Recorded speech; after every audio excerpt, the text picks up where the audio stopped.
Welcome to Skika Uncover. This is a podcast where we're going to be speaking to African artists and learning from their stories. We aim to uncover the truths and the lies behind building a livelihood and impacting people's lives through their art. Welcome. I'm super excited because the guest that I am sitting with is the person that has made all of this happen, and that is Samantha Weya. She is the CEO and a co-founder of Skika Africa. You're going to be hearing a lot about this platform and what they actually want to do and achieve. She is also an actuarial scientist. She's an actress and a singer as well. Those last two she'll probably try and deny, but I've said That's exactly. so it's late. It's late, fam. It's late. Welcome, babe. Thank you. How are Hi, you friend. doing? I'm Hi, good. Thank you for making this happen. Yes! I'm so excited. This is going to be amazing. I forgot to mention in her intro, she's a friend. She was my bridesmaid. There's a lot. There's a long history here. We met when we were Like 14. 14. Yeah, 9. 10. Maybe. Yeah. I came in year 10. But I feel like we met in a past life or some playground somewhere. Please. Because we just connected We so just fast. understand one another. So Samantha is going to be telling us about where the idea of this podcast came from and why she decided to work with me as her friend. But let's first start with, what is Skika Africa? There are some people who are just going to hear us saying Skika all the time, and maybe tell them what it is. Okay, so Skika Africa as a business aims to empower creatives, to give them the information, the community, the tools that they need to build sustainable business. Yeah, so think about it like centralized business management, right? Because I think across the continent, there's such a challenge and there's such a gap when it comes to business management. Creatives are their own marketing team. They're their own, financial lawyers. Managers. They're their own lawyers. They don't have contracts and things like that. So the aim of Skika Africa was to kind of equip artists with centralized tools to be able to free up some space so that they can focus on the art, free up the time, focus on, being able to connect with their audiences as opposed to the administrative things. And for creatives, not all creatives, but for a lot of creatives, the admin is tough, and it's slowing them down and it's slowing down the success of the industry. Yeah. So, that was the kind of the infrastructural component of Skika Africa. But the ethos of Skika, why it's called Skika Africa is, there's a lot of a single story that's owned by Western media. Yes. In terms of what is the global perception of Africans and who Africans are and what they do and what they're about. When you watch those TV series, those American TV series, they have the same accent. Yes. They wear the same clothes. I'm like, but actually, guys, they're so complex. Can I ask a question? Why do we all have flies on our faces? Yeah. Like all of us? Is it a must? Imagine. And actually, was it UNICEF, one of these NGOs actually did a tell-all video, like a transparency video about how their ads are very manipulative and they have they portray like this white savior complex to get them donors. I was like, you go and be held accountable. But so the problem has been this very linear single story of who Africans are. Yeah. And so Skika Africa, we hope by empowering artists, we can reshape the narrative that, the world understands about who Africans are, right? Yeah. Because artists have, different mediums they can express completely. And, we have thousands of tribes on the continent. Yes. We have such a range of stories. So thousands of languages. Thousands of languages. We are all different. We don't have one accent. And we do not know John from Ghana. No, we actually don't know him. Facts. Please, it's far. And we are many already here in Kenya. Exactly. So it's difficult. Exactly. That's amazing. Yeah. So when did you decide that you were going to start Skika Africa, and how did you pick who you were going to kick it off with? Okay, so the origin story has two parts, two phases. Yeah. Okay. I think when we were in high school, I became really aware of how things like drama and music really helped empower us. Yes. As individuals. Yeah. Empowered our sense of self, empowered our sense of identity and how we learned how to express ourselves. Yeah. I still tell people, if you guys heard our choir when we sang Bridge Over Troubled Water, please, the rate card has gone up. Give us Grammy. Yeah, you know? Give us a Grammy. Please give us a Grammy. Yeah. One day we'll redo it. One day. Yeah. So those days I was like, you know what would be nice? It would be to give kids in marginalized communities access to this kind of thing, right? Yes. Want to be able to give them spaces and environments to tell their stories. And you know, in Nairobi, like Nairobi is notorious for having this very like half-life structure. Yes. You can live in Nairobi and not even know people are suffering, people are hungry, people, you know, just because and of the other way around as well. And the other way around as well, right? So that's why Nairobi Half-Life, you know, as a film, you know, was such a hit, right? And so it was about how do you bring these spaces of togetherness and create a sense of familiarity across these divides in society, right? Yeah. So I was like, okay, I was thinking about this and I was like, what would help would be a performing arts school, give kids access to stages and environments where people can exchange stories. Yes. Right? So you were like, I am going to be a headmistress. I am going to start a school. This is what I was saying. And then I went to uni and I met so many entrepreneurs and things. And I realized I didn't want to do an NGO.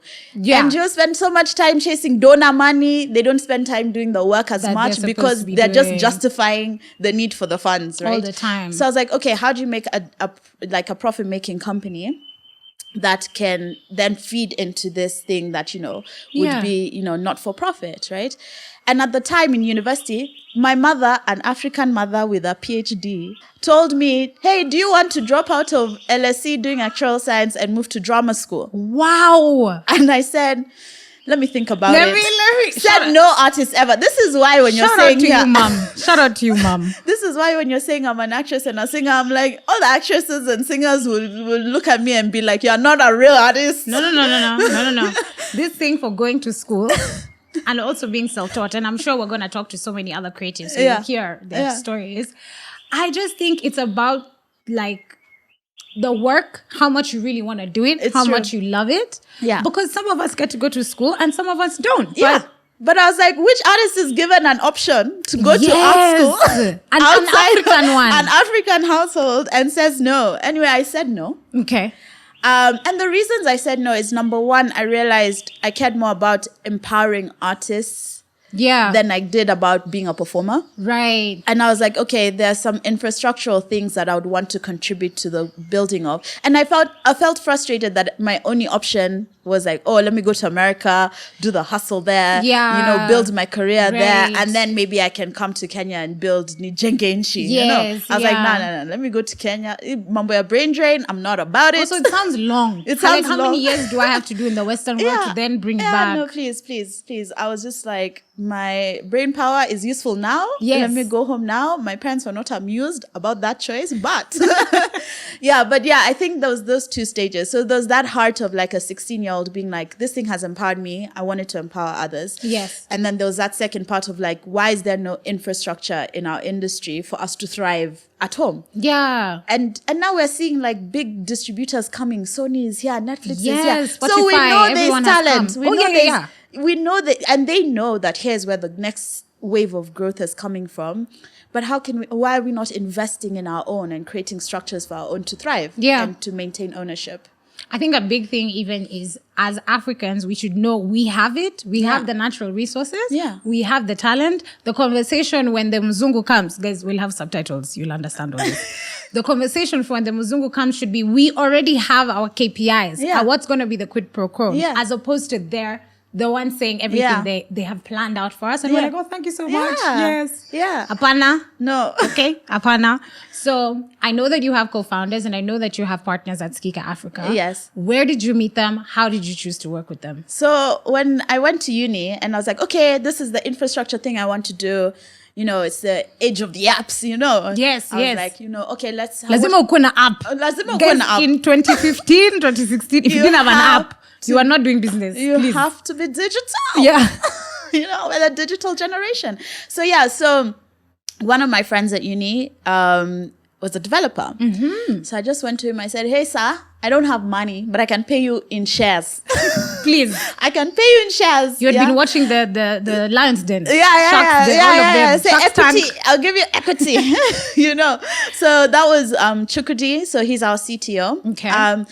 And then now Chukudi and I both struggled with very administrative tasks. But Chuks has a friend from high school. Okay. Yeah, called Beke, who he is very operational. He does project management, very like what were spreadsheets still they're coming out of your ears. Lists, everything. No, spreadsheets coming out of your ears. You know the spreadsheets, like me, I like spreadsheets. I'm a maths girl. Yeah. But these spreadsheets were color. I was laughing at my cousin the other day. I was telling her, your tabs are color coordinated. I said, wait, you can do that? First of all, I didn't even know you can do that. There are people who are structured to that level, Suzanne. We don't know. We can't relate, but they're there. So anyway.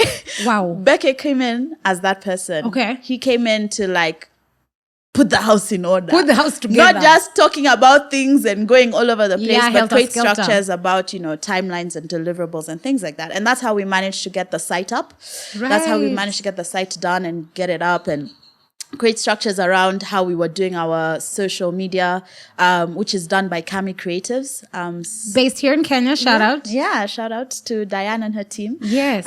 But yeah, so yeah, that's how we managed to create some structure around how we were growing. And it's been a slow journey. We've taken breaks because we all have day jobs and other careers and Other things that we're doing and other responsibilities. responsibilities. But we've just been focusing on building community. And we want to build a business that is authentic to its cause.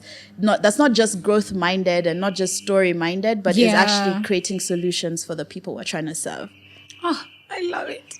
So here's something very interesting. All of these Skika Africa founders are not in the same location. You guys are all over the place. Yeah. So I wanted you to tell guys, where's everyone? So I'm based here in Kenya. Then Chukudi is based in London town, working for Amazon, eating Bezos' money. And then for it. We need more Africans doing that. And then Becky is based in the UAE, Dubai. Yeah, he was seconded from London, but he was initially based in London. But now he's based in Dubai. But you're all Africans. Yes, we're all Africans. Yeah, so Becky and Chukudi are both Nigerians. Okay. And then, I'm Kenyan. And Kami Consultancy, also run by a Kenyan. Yes. I love this team. Yes. And Susan here, also a Kenyan. Yeah. And let me even shout out Zakadel. You see, guys, this branding, this beautiful branding, the colors you're seeing. There's a guy called Zakadel, a very talented artist. Who did all this? Who did this? Who made the brand come alive, I think. Yeah. And I think you guys are super intentional about working with other Africans. Yeah. So shout out to the Panzigo team that is here doing all the Yes. production Yes. for this podcast and making it possible. And everyone is African. Everyone is Kenyan. So shout out. Yeah. And our furniture, people. Savannah Space. Sherry. Naweza lipa hii kiti pole pole sababu siwezi afford in one payment go. plan, please. In this economy stuff. We'll be shouting out a lot of people, but you should definitely check them out. Yeah. They are right next to Lavington Mall, pale karibu na Kingeles, Savannah Space, and just go. You thank us later, okay?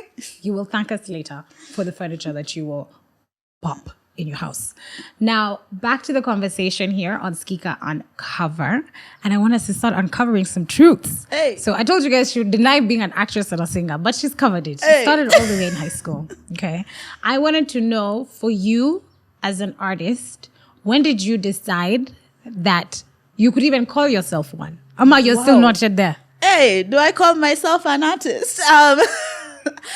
That's a good question. I think for me, okay, when I got a scholarship for acting, Yes. I think I was like, wow, okay, these people think they want to pay money to the school. For me to do this thing.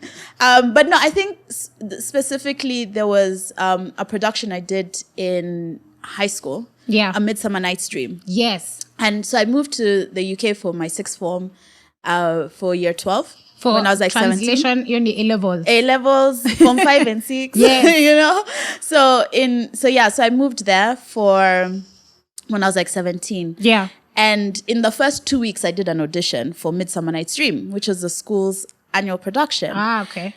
And typically, lead roles would go to people who've been there since year 9. Yeah. The drama students who are the drama teacher the knows drama teacher them. knows them, performed with them and things. So I go to my audition. I'm not expecting much, right? I got the role of Titania. I said, oh, is that me? I'm a lead? I'm a lead? What are you saying? Oh, and I think especially as like, black. I was the only black girl in the whole school, by the way, out of 450 students at that point. Wait, I think I forgot this. And The only one. in the whole year 9 to year 13, in that year, the first year that I was there, I was the only black girl in the school. And then the other black lady was my auntie. She's a teacher. Two of you just holding each other. Teacher. There was some black guys around, but like the girls, it was just me. And so, there's that, and then it's Shakespeare. Yes. So there are these things, and I was like, oh, Tis me. Then you want me to be Titania? But yeah, so that was the moment that I think I realized, I was like, okay, there's something here. And then when my mother sat me down, I think the most pivotal, when my mom sat me down and was like, hey, this LSE Actuary, you don't have to do it. You can go to drama school. I said, wow, you really want to invest in my talents like that? I must be good. If she's coming and saying you should there must take be this some as an talent. option. Yeah, there must be some talent. Yeah. So yeah, I think that's probably when I would say I was like, okay, those are some affirming moments for me. Yeah. I still don't really sing on stage solo much, but But you are doing something about it. Yeah, I'm doing something about it. You're doing something about it. That's I what have my matters. voice coach called Lisa. Shout out Be Lisa. talking to her Lisa as well. Noah. Yeah. So I want to jump back to you're in LSE. You're studying actuarial science, which is now a whole other journey on its own. Yeah. And you said no to drama school. Yeah. So when you were saying no to drama school, what were the perks that you were thinking about when it came to pursuing actuarial science? Was it the money, the reassurance of a job, or was there something you were maybe getting there that you thought would really help you with coming back to Africa, come back to Kenya and setting up Skika here? I think for me, it was more about staying connected to home, because I was always conscious from when I was very young. Yeah. I was super conscious about what I wanted to do in terms of sewing into the development of like the social structures at home in Kenya. For me, it was always very clear. Like I wrote an essay when I was 9, called If I Was an MP, What? Yeah. So we need to go and unpack all these essays, because you also, Samantha had an essay where she said, was it 27? 2023. This year, I'm meant to be having, those 2 essays. Okay. Small segue. There's 2 essays, but both of them are relevant. Yeah? Okay. So there's If I Was an MP, and there's this one of the year 2023. Yeah. And the reason it's the year 2023 is because I turned 30. I turned 30 like next week, actually. Yeah, by the time you're listening to this, it should have passed. I'll be 30. But yeah, by the time, she'll be 30. But we're both Virgos, so like step carefully. Just say happy birthday the whole year. Like it's a big birthday. Okay? So the thing about being in 2023 was that I was gonna have 6 kids. Yes. Have a 7th-floor house, which I wash, and I cook for all my 6 kids and my husband. I was gonna write books and build houses for the poor. Yeah. And I was going to win a Grammy. Yes.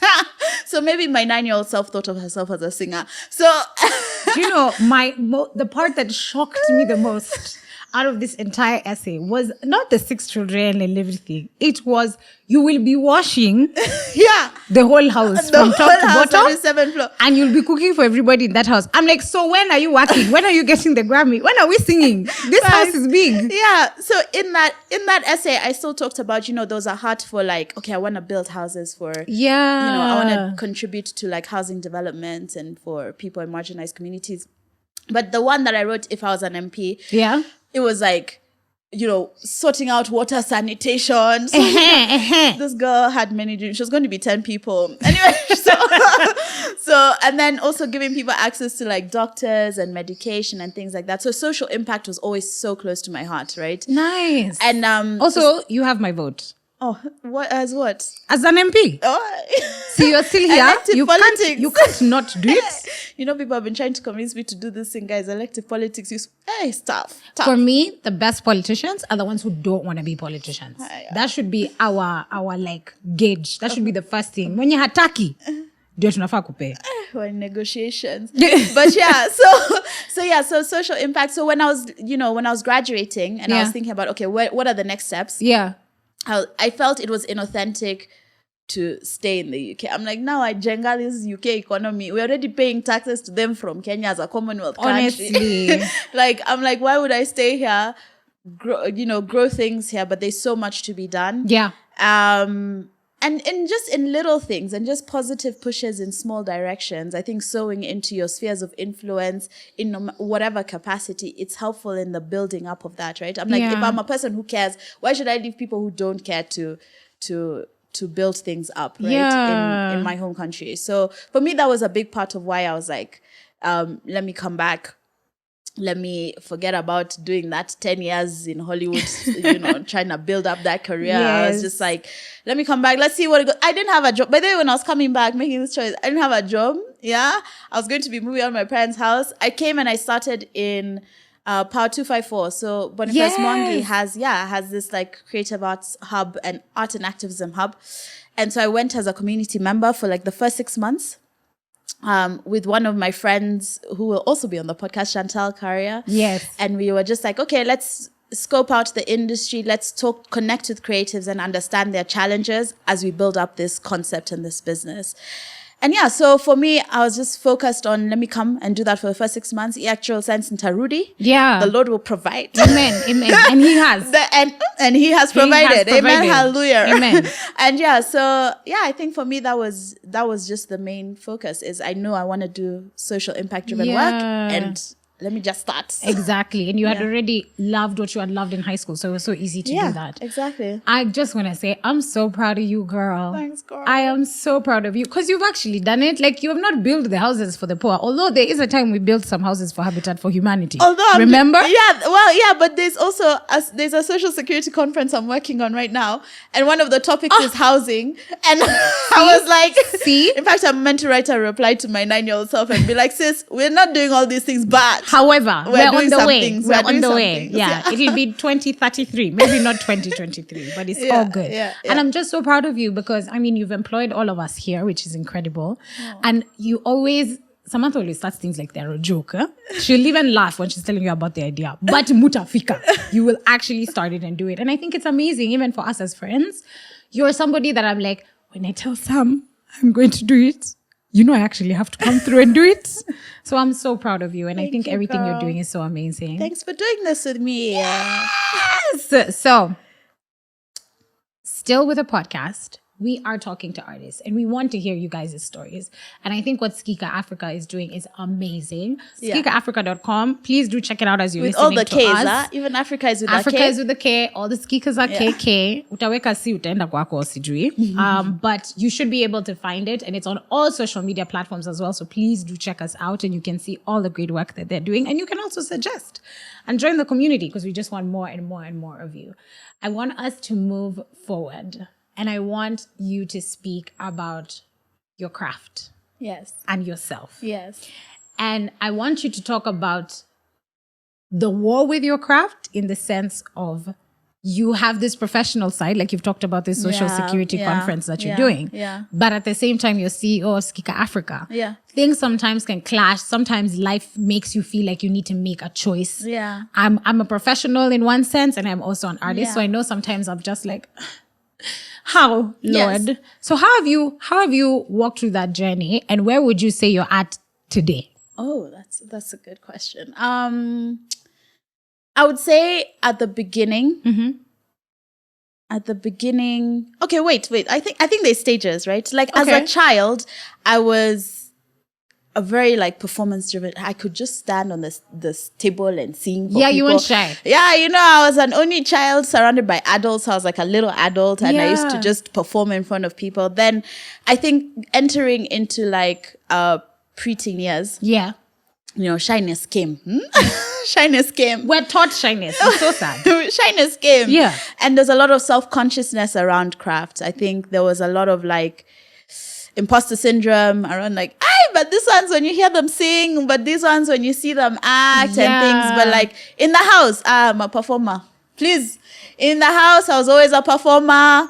One of my sisters is on set. And and she knows how I used to tell them stories. I used to be dramatic. Sit down, children. You're about to be entertained. Bedtime stories. Shout out Natasha.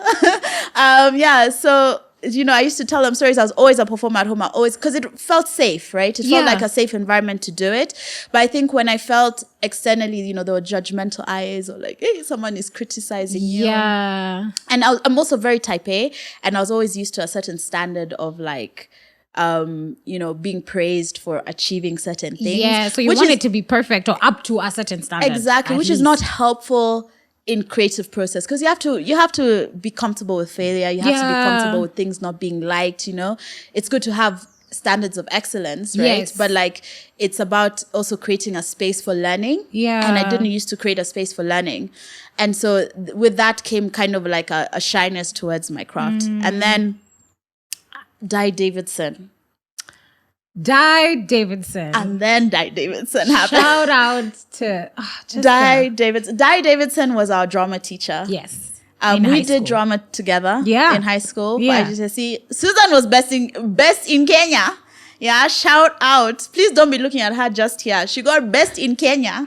Yeah, in our O-level exams. In IGCSE drama. That was amazing. I'm not gonna lie, I was shook. Yeah, I really didn't expect it. It came out of nowhere. No, you're so talented. And so, but Di Davidson was our drama teacher, and I think she just inspired so much confidence. And that's when there was a big shift, and there was a reclamation of myself as an artist. And that's another time I feel like I thought, okay, yeah, I could do this properly, right? And then I think when I went to university, that tension was there. By the way, guys, the reason my mother was having this conversation with me was because I failed my second year of university actual science. Why? What was I doing? It's important to tell these stories. What were you doing? Yeah, what was I doing? I was busy directing plays. Productions, you writing were so stories. busy. You were an incredibly busy university Gospel student. Music Society choir. I was doing all the committees. Everything. So I directed 2 productions, right? So like, one was this multicultural show that we used to throw in university, which had like an audience of 1,000 on a West End stage. And it was amazing. I watched that production, guys. I was in the audience. Yeah. You're gonna have to take my word for it. It was so good. And it was like 100 performers. And, putting on that show was not a joke. Like, I was directing, I co-wrote and directed it. Didn't you narrate as well? No, then what happened was, so in my first year of uni, I narrated. Okay. And I performed, I was just a performer. In my second year, I co-wrote and directed. And then my lead role, we had to move our dates because we were on West End stages. So we were located on the West End of London, which is where all the big stage productions happen. It's like the Broadway in New York. Yes, Broadway of London. Everyone knows it's the Broadway of London, yeah. So we used to use their stages. Yeah, like in my first year, we performed on the Lion King stage. Yeah. And then in the second year, we were performing on another West End stage closer to university. And then they were like, hey, sorry guys, a new show has come to town. You're going to have to move You're going to have to change dates. Yeah, you're the students. You're the students, please. You're doing discount. You're doing student discount, please. Exactly. You're not the priority. And so like my lead role couldn't do the new dates. And there was no understudies. We're in university, everyone has priorities. We're not in drama school. Yes. So I had to step in and do lead. It was the most interesting thing to direct and perform. At the same time. Not a lot of people can do it. You see mistakes happening and you're just on stage. And you're just you're like Beyonce. Somebody gonna get fired. Somebody. Imagine. And like that time you haven't had a lot of time with the stage because it's a West End stage. Yes. So you get to like block on one afternoon. Your rehearsals are completely somewhere else. Yeah. And you get one day. You get like a day with the lighting, the sound, everything. And so you're just on stage as a director. You're like, I can't even give instructions. I just have to be on stage. I'm performing. Wow. Anyway. So yeah. That's tough. We digress. We digress. So you're in university. So like at that stage, I think I fell in love with performing again. I fell in love with directing. Yeah. Because I hadn't directed before. And I realized that actually I prefer to be a director than an actress. Yes. And then post uni, I think it shifted. Like I explored writing. Yeah. After that second year, I explored writing. I did some spoken words, a couple of performance pieces. Yeah. For different uni societies, which was a new craft for me. Yeah. And I think post university, it's just shifted. Right now, I'm trying to write a musical, actually. Yes! I'm so excited. I'm trying to write a musical and reconnect. So this year I started voice lessons. I was like, I'm trying to reconnect with being an artist. I feel so distant from being an actress. Yeah. Like, I'm just like, it's just been so many years. It's been so long. I'm like, I don't even remember how. And it's a muscle, it's like, It's a skill. It's a Let muscle. me give you some solace. Being in corporate world, we're acting every day, sis. Don't even stress yourself. And then I'm a consultant. Yeah. And consultants are the real we act performers. every day. When in meetings, you hear somebody say something and you're like, oh, okay. Yeah. That's nonsense, but I can't say that. So yeah, I'm going to go this other way. Yeah. But I'm so happy that you're rekindling the fire, and I'm so excited about this musical. Yeah, but it's been a battle. I think at some point I was just like, I'm no longer an artist. And then my family are always just like, you need to perform again. And so like the fire to write a musical came last year. Okay. I watched this movie. What's this movie with Andrew Garfield? Which one? This musical one. This movie about the guy who wrote Rent. What was it called? Oh, I know what you're talking about. But yes, the one. So I watched this movie and I was the name gone anyway? Inspired. We'll remember. Yeah, It's on Netflix. It's on Netflix. And I wrote and I watched it and the flame was just reignited, right? And I'm surrounded by friends who are also creators. Yeah. And we'd been talking about creative projects, and watching them, we was just like, okay, we're doing it. Yeah, I have a WhatsApp group called We're Putting On a Show with two people. I love Eunice it. and Cara, yeah? And they know we're meant to be putting on a show. We don't know which show, but we're putting on a show. We're putting on a show. We'll change the WhatsApp group when we know. But so I think that's like, I'm kind of rekindling and seeing what does creativity look like in terms of, acting and singing in this new season of life. Yeah. But I think at work, I've had the privilege of expressing creativity a lot. Like I do a lot of stuff on the innovation side and engage with that. I think COVID and, the year after COVID were tough. Yes. Like I just felt so distant from creativity altogether. Like I was like, I'm not creating anything. It's been a while since I sat down and like had a range of ideas. We're all working from home, and in corporate it meant that work that was not at home suddenly took over all these spaces in our houses. Yeah. I was feeling uninspired, but like I think, it's reigniting, and I'm trying to see how I can, See, you are an artist. Okay. If there's times you're inspired, times you're not, this is you. There's some of us who just operate all the time. But I want to ask you as an artist as well, like, as my friend, you've had a journey with your craft, and now we're here doing, creative things. But what has your war with your art and your craft been? I think for me, the biggest thing was it showed up through my mental health. Yeah. And I remember you really helped me. There was one time we had a conversation. Sam and I have lived together. Guys, we've done everything. And there's still things she's saying during this podcast that are shocking me. Yeah. But it got to a point where I decided that my art, in whatever way I was going to express it, whether it was in the journalistic manner or on stage as an actress, wasn't going to work for me. Yeah. And I studied economics in uni. So I decided to pursue that route and become, a corporate baddie and see what that looked like. But I didn't realize that I was suppressing something that was going to affect me mentally. Yeah. So I got to a point where I was really struggling to leave my room, really struggling to go to work, not isolating myself, not wanting to be in social situations with friends. And it took Samantha telling me, I still remember what you said. You said, Susan, you've been doing things that other people have been asking you to do for so long.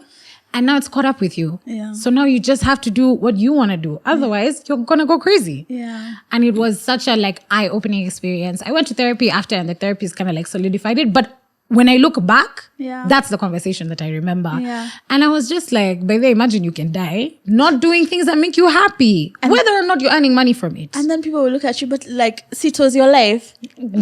And then you decided to be sad. That's what are you going to do about it? Yeah. Exactly. So I think for me, that was a big thing. And when we had that conversation and I started going to therapy, I started going to auditions. I started and I would get no at auditions, but it wasn't as bad as me just waking up and going to the office every single day. Yeah. So I was like, oh, there's your answer. Yeah. You're fine now. I'm proud of you. Thank you.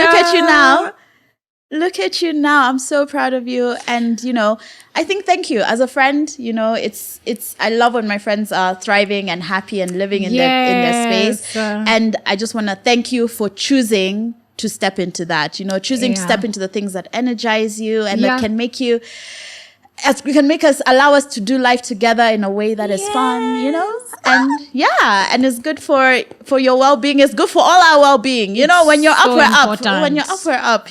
It's so important. Yeah, it's so important. And so thank you for that. So I was going to ask you about impacting other people's lives, but there's a story of how Samantha impacted my life. So we'll be moving on swiftly. A little bit about what I just touched on. I want to know your experience when it comes to your art with Skika Africa and your mind and your body. Yeah. And I mean, I think I read the other day that millennials were like the healthiest. Yeah. When you look at all the generations, Yeah. we're super health conscious. Honestly, I blame Instagram Reels and all those things. You're like, actually, by the way, ata mimi nitaamka nikule granola na fruits or something because it's getting out of control.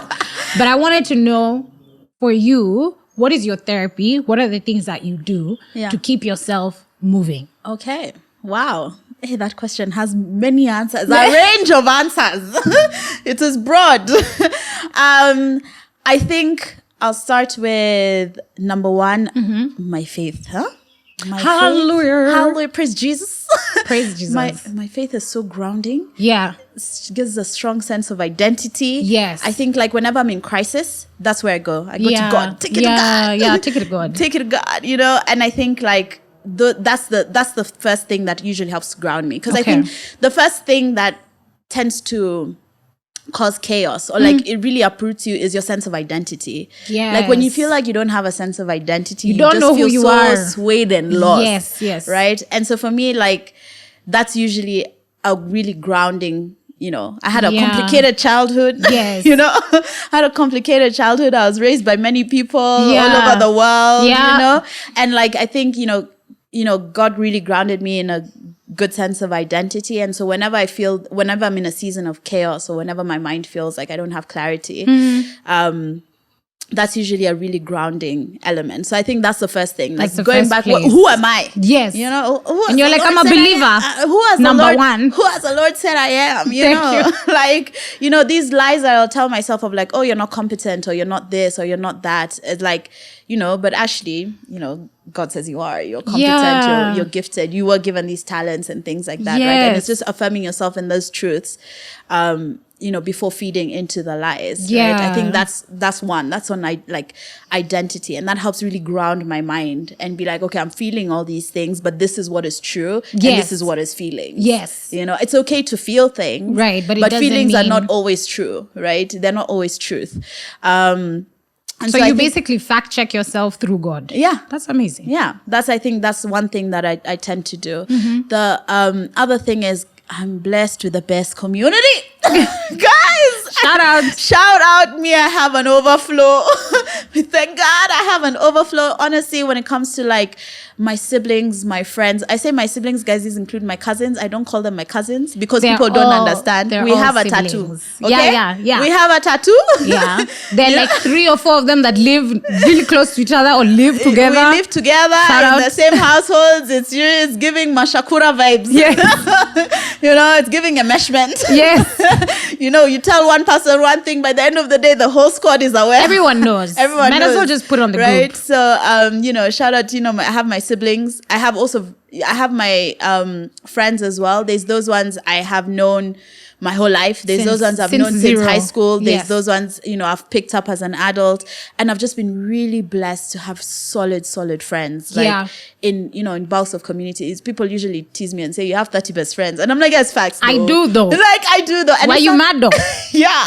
And like, there's just a lot of intentionality around how we connect and how we ground each other and how like, you know, we support one another. And I think that's just such a blessing. That it's such a, like, I just always know I have people to go to, people that feel safe, people that accept me, and people who have also played a big role in terms of my sense of self as well. Yes. Right? It's not even so much about how often we see each other. Right. It's really about like when we see each other, what is it we like? know each other's hearts. We know each other, what's going on in each other's lives. And I've just been really blessed with the right kind of community. And I think like for me, that like 2 specific moments where I feel my community were really grounding. Yeah. In terms of like my mind is going crazy, but my community reminds me. And brings you back. So I think when I was much younger, I had low self-esteem. Huh? Why? I have abandonment issues. Okay, fair enough. I have abandonment issues, like I didn't grow up with my birth mother. Yes. Yes, you're aware of this. Like, I grew up with my dad and his siblings and things, but I was always mobile. I was a mobile child. Moving, I was always moving. Yeah, and your dad was quite young. House. Yeah, my dad was young, so I was always moving and mobile in different spaces. So, I attached a lot of my mobility to, like instability and like a lot of like abandonment attachments. Yes. And then, but so I had low self-esteem. And when we were in uni, I remember there's a time it was like you, me, Cleo, Amanda, Sylvia. I think there's a time we're in Sylvia's room. And we'd like to do random deep conversations. And we're like, okay, guys, we're going to affirm each other. So write 5 things you like about yourself. Write 5 things you like about everyone else in the room. And I remember that time I was like, I don't know 5 things I like about myself. Panic. Like, for real. I was so stressed. I was like, it's easy for me to talk about my We were so mature to do such activities. Yeah. Like, I don't even know if we met today, if we would even do them. So thank God we met when we did. Yeah, and all our DMCs when we were like 15, 16. Yeah, it was therapy. It truly. It really was.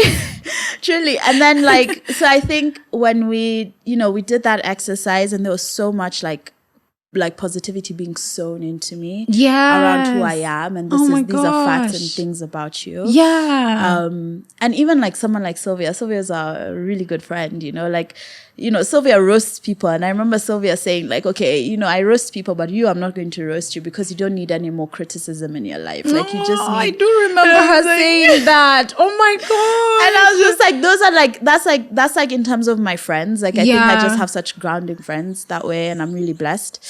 And then with my siblings, when I failed my second year of uni, it was a family crisis. It was Everybody stopped. Everybody stop. Golden child has fallen. That's another thing, guys. We need to, that student or that kid, that cousin that always does well and hasn't never exactly failed. We need to stop treating their failures like, when a kid falls and then sometimes you realize if you don't look at them and go, they get up and they keep it steady. Yeah. Sometimes support is amazing, don't get me wrong, but sometimes if they do fall, it's normal. Treat it normally. Yeah. Please, to the best of your ability. Don't make it a crisis. I had a whole crisis of self. But my siblings were like, first of all, this is the best thing that ever happened to you. Because now you're normal and human. Yeah. Maybe even for them. Even for themselves. Now you're human. For them, yeah. And also just for myself. I think it helped me really like humanize myself and not think of myself as so important. Right. Like the whole balance of the world. Like the whole balance of the world was on my balancing on my success and shoulders. But they were really grounding through that period, and they're just like, okay, cool. So like life will move on. People feel every day it was just an exam. Yeah, exactly. So I think I've just been really blessed to have those communities to really ground me. And then lastly, so those are the therapies. So we've got God, we've got my community. Yes. And then I think like another key one is how I engage with my art. So like I remember when COVID happened and then George Floyd happened and there was so much happening on social media, and I was just like, hey, my mind, as an empath, I'm absorbing all of it. But I don't watch the news because I cannot handle the news. Because you'll just be sad all day. I'll just be sad all day. I'm just like, who is helping all these people? Yeah. Exactly. And so like writing is usually a very good outflow, like a very good in the moment outflow. Like when my mind is feeling cluttered and things like that, when I sit down and just process my thoughts through writing. Yes. It's such a good, there's clarity, there's peace so that much comes clarity, after. there's so much peace, and there's a lot of therapy that way. Yeah, that's actually really, really impressive. Yeah. So I'm one of those people who journaling. Edwin, there's a very nice journal you bought me. Journaling is such a struggle for me. Yeah, that we lived with. We're just speaking about all our friends. You'll meet them, okay? You'll meet them, and it'll all make sense. All right. But he bought me this beautiful journal, and I had started therapy again, and I was like, I'm going to use this beautiful journal, and I can't do it. Like it just doesn't work for me. Yeah. I start writing, maybe I'll end up writing a story, or I start writing and I write a sentence and I'm like, yeah, that's what happened today. Come. So like the reason I don't journal, so I write, like I'll write once in a while when it's a lot of saturation. Okay. I've always wanted to be a journaler, but I don't journal because I want it to sound like an autobiography. And when I write, I get frustrated that it's not sounding like something that can be published. Yes. I really want to be the kind of person who journals every day. Right. But I just don't, because I'm just like, I have issues with perfectionism. And I'm like, me and my therapist are working on it. But like, I think that might be part of my problem as well. But like, I want it to sound like an autobiography that can be published. You know, when we read Anne Frank, and I was like, this chick wrote in this diary, and every now it's a day. book. Yeah, now it's that a book is around the world. I'm like, you know, or when we used to watch Vampire Diaries and Stephen had all his journals. Yes. And I was like, this is what I want my journals. This is what I want. I want my journals to be like books that can just go straight to. But I totally get that. I put so much pressure on journaling as an experience. Yeah. I don't write every day either. So I hear you, sis. We'll scan and use what we can use. Yeah. I think that's what we're going to do. Because even me, I always imagine like, I want to like, eventually like future children or even like later with my husband or even myself, I want to look back and be like, oh my God, this was Susan in her 20s. Yeah. But then I start writing and I'm like, yeah. And like I was, even just thinking about those essays I was referencing, it's useful. It's like now I use that essay from my 9-year-old self all the time in presentations. And I'm like, look at 9-year-old me, but she didn't understand politics. But she had goals and dreams, Yeah. So it's useful for those references and just reminding, because you forget you went through certain struggles. Like now you can imagine, when we have kids and they're in their 20s and going through things, it's how it's useful to cross-reference with our experiences of our 20s and our 30s and things like that. Yeah. No, I'm so happy that you've segued so nicely into, that's a little reference to another podcast that I listen to, if you know, you know, into struggles. And I want us to talk about money. Money and you and me and the craft, because a big reason that parents and siblings and friends are worried when their person wants to take an artistic direction or creative direction fully in their career is, but are you going to eat? Like, is this going to feed you? Are you going to be able to pay your rent? So I wanted to kick it off with, people are going to look at this CEO and co-founder of Skika Africa and they will not know this. So I want you to tell us about your brokest day that you can remember. Hey. My brokest day, I can remember. My feet can't remember. Your feet can remember. I think that's the way to do it. So when I was in uni, I used to go to a church, Hillsong Global. I know they've had some scandals, but they were cleared in court. But anyway. Amen. They're here as well. Don't they have Hillsong here? They were full of young people. Yeah, they do. They do actually have Hillsong here in Sarah Center. Great crowd. Yeah. And caters really a lot to very young people. So it was a great environment for students. But they actually have an art school. Okay. And so I started volunteering with the art school, teaching drama to the kids. Mm-hmm. And it used to be on Saturday mornings. Now, one day I was like, usually you're broke. You're like, let me just stay at home. Yeah. Talalanja. Yeah. It's okay. Yvonne Oji, she said, sleep. Just sleep. You're hungry. You'll You're be struggling. okay. Just sleep. You'll wake up. Sleep, next you'll be problem. Okay. Yeah. Hey, there's a time I was broke. I was like, now, how will I go and teach in class? And then the time I'm like, you almost feel embarrassed. You're like, your parents are paying fees here for you to go to this university. You're just like, I can't be telling people I have zero bob. I have zero pounds. I have zero bob to get myself to class. So I just walked for 2 hours to my class. It was 2 hours away. I walked for 2 hours across land. It was across in the corner. I was going from like zone 1 to corners of zone 2 in the southeast. Wow. For that class. I just walked. I just put in my earphones, my rubber shoes.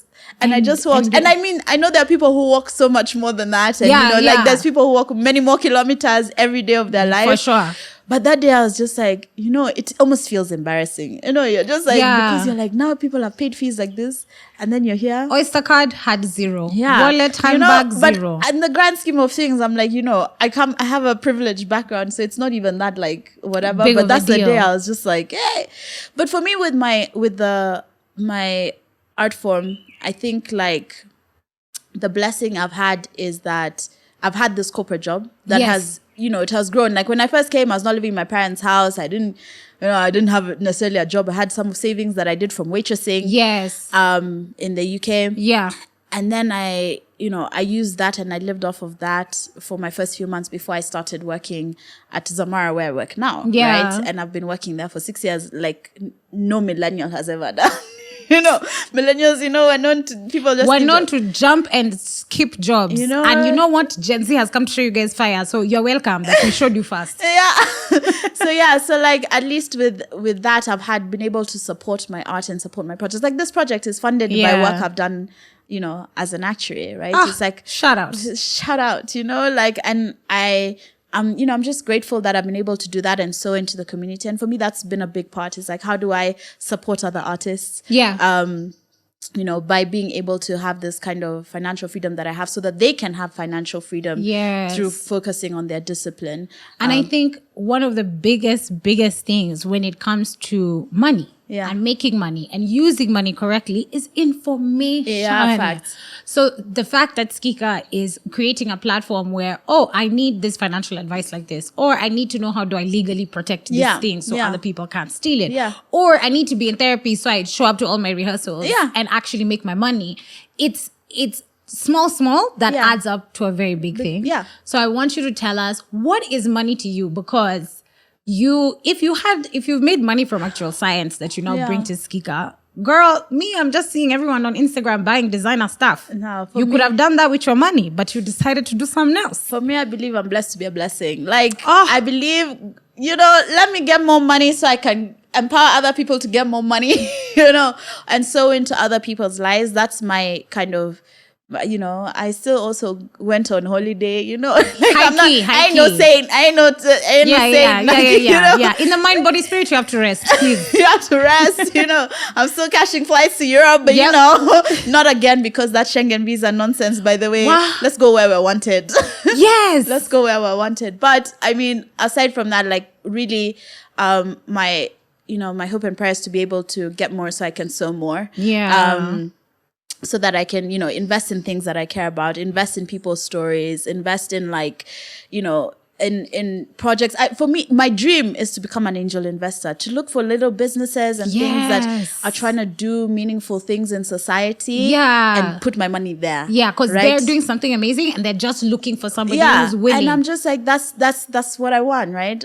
And so I'm just grateful that I have access to these funds, that I can do things like this, that I can pay artists, I always want to pay artists.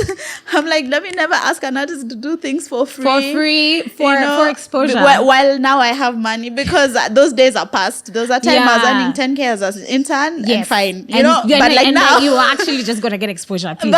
but now, where I have the means, if I can sacrifice a little bit here and there to pay an artist, it's 100% worth it. Let me do that. And I think the Lord God has been adding to your basket specifically for that purpose. And I think everyone should think about how they use money. It's there's all these affirmations now about money is attracted. It's not worked for or needed or I don't know what. But I think even the way you use money, if it's more positive and it's for other people and you want to share, then more money comes. Yeah, more money comes. It just works like that. More money comes for sure. But I think I definitely agree. Guys, I think it's almost time for me to say goodbye to Samantha. But I'm so happy that we got to talk about relationships and your biggest support system. As we wrap, I want you to tell me about a time that there was somebody else's perspective on your art that you couldn't see. But accepting that perspective changed things or made it even better.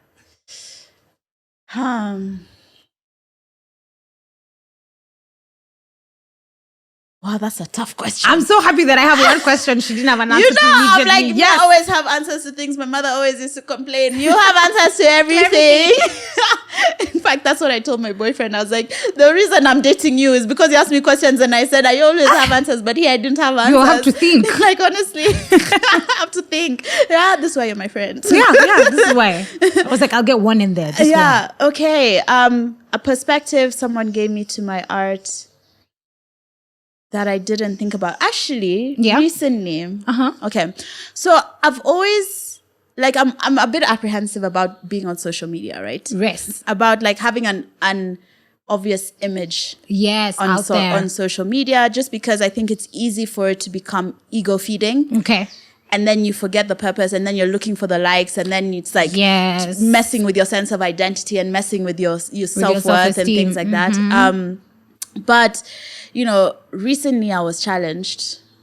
Date a man that can challenge you, because or marry a man that can challenge you. You're already a wife. You married a man who challenged you morning, all day, even all day, every day.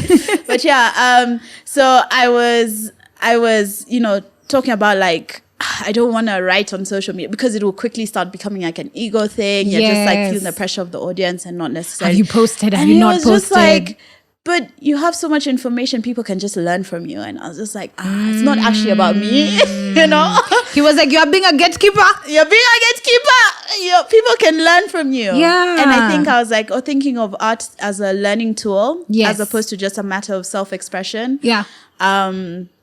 And like, you know, there's power in how you display your art, right? Like, so like right now my work is doing a lot around, you know, health policy on a national level, and how you can give people more access to better healthcare as, you know, governments and things. And I have a lot of knowledge sitting in my brain. Yeah. And I can write it because I can write, you know? Yes. And so I was really challenged actually that way. Because I was always thinking about it. I was like, I don't want to be like, you know, a visibility champion for myself. I'm not an influencer. I'm not an Instagram model. I'm not trying to make money from being an influencer. Yeah. But then he was like, actually, it's not about you. It's about people learning. And I said, right. You're right. So maybe I'll be writing. I'm really looking forward to that. Natural side as well. Yeah. And you don't have to feel pressure, babes. You can bulk post. You do all the writing one day. I can get a ghostwriter. Or you can get a ghostwriter. Needs a job as a ghostwriter, I have some fans available. Sam is looking for you. I'm looking for you. And it's not for free. You know, Amen. Hit us up on Skika Africa. and you say, hey, I'm applying for the job. Work. Yeah. I'm actually so happy to hear that. And I'm looking forward because I know all of us will learn so much from you. Thank you. So we're going to be speaking to very many artists, and our time with Sam is almost done. But before I let you go, I want you to pose another question to another artist we're going to be having here on this podcast. What is something you want to hear from one of them? I want to know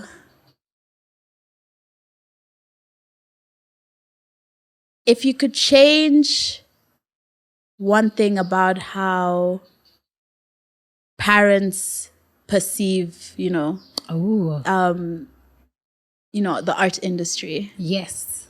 You know, or if you could speak into one thing, you know, about how parents perceive the art industry, what would it be? Like, how would you encourage parents to invest in their children being in the creative space? Yeah. That's the question I'd ask. That's a great question. Right. So we're going to be forwarding that to one of the many other artists that we're going to be speaking to. So if you're one of those people who likes listening to podcasts, you know, mfululizo, stay on, because you'll be hearing somebody else pretty soon. Now, I do want to hear every single person's perspective on this. Yeah. And that is the industry that you dream of when it comes to art. Let's speak about here in Kenya, because we are in Nairobi, Kenya right now. Yeah. If you could describe it, what is this art industry that you dream of?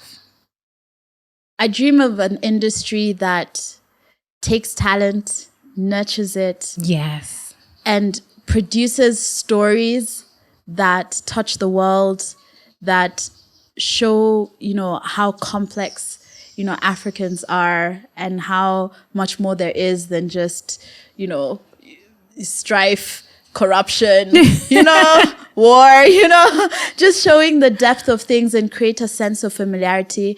I dream of an industry that